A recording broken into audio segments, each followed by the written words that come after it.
So I have kind of a working definition of women's empowerment that I use in my work all the time. It kind of it's kind of related to what the one that Girija offered. And mine is actually based on the ICRW definition. And it's the capacity to make one's own choices and the power to take action on those choices. Okay? It's not the exact ICRW one, but I've kind of adapted it for my own purposes.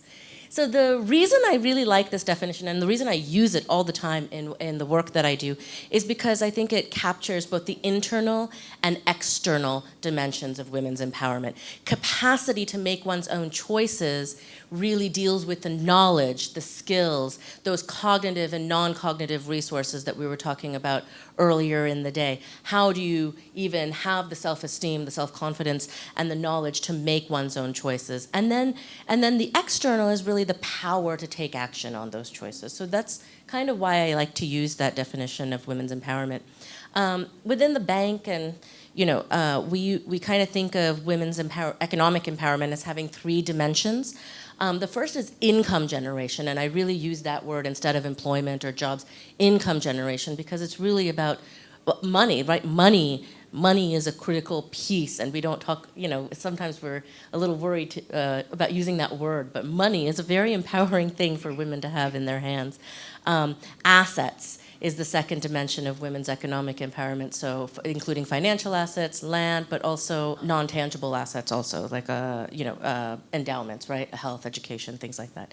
And then the third piece is access and control over economic resources. So, can I get to the market? Can I leave my home and get to the places that I need to get to? When I earn money, do I actually control what happens to that money? That's kind of the access and control pieces. So those are the three dimensions, but I can't emphasize enough that underlying all of those is the social norms piece, right? And I like to talk about the social norms piece a lot. I think that sometimes and I'll talk about this a little more, that I think sometimes there's a fear of going there, of going to that social norms piece. But it's underlying social norms that govern these differences that we see in men's and women's access to income generation, men's and women's difference in access to assets and control over resources. So all of those pieces have this big underlying social norms piece. So then on the relevance piece, I think, again, within the World Bank, in the 10 years that I've worked there, there's been a bit of a shift in our thinking. When I first arrived, we talked a lot more about empowerment, and I think under the leadership of Karen Groen, who many of you know, who's our Senior Director for gender, there's been really a move, and this is one of the pieces that she has really advocated quite strongly, is a move away from this term of empowerment, which is sometimes seen as too fuzzy or too hard to pin down, and towards a much more concrete focus on closing gender gaps. So we talk much more within the bank now about this, closing gender gaps, and every project is required to show which gender gap are you closing, and what indicator are you going to use to measure it, and what actions are you going to take to close these gender gaps. And I think, in general, I definitely see how that's been a good thing overall. I think it has made the agenda around gender equality a little bit more accessible to people who haven't spent their lives studying or have the foggiest notion of what we mean by empowerment. I think that's been overall a good thing. But I still think that the term empowerment is so relevant in very practical ways to the work that I do. So I spend a lot of time talking with implementing partners, NGOs, government officials, about how we're going to close these gender gaps, right?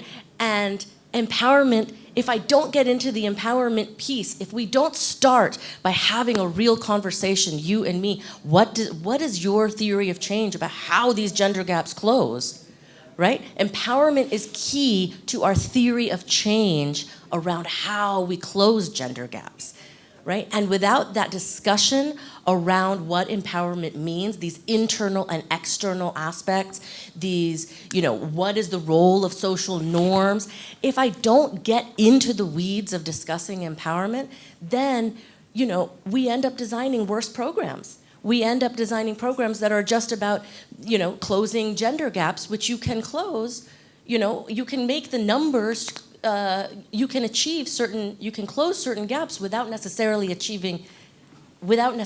having realized empowerment in one's lives, and I don't think any of us would really find that very satisfying.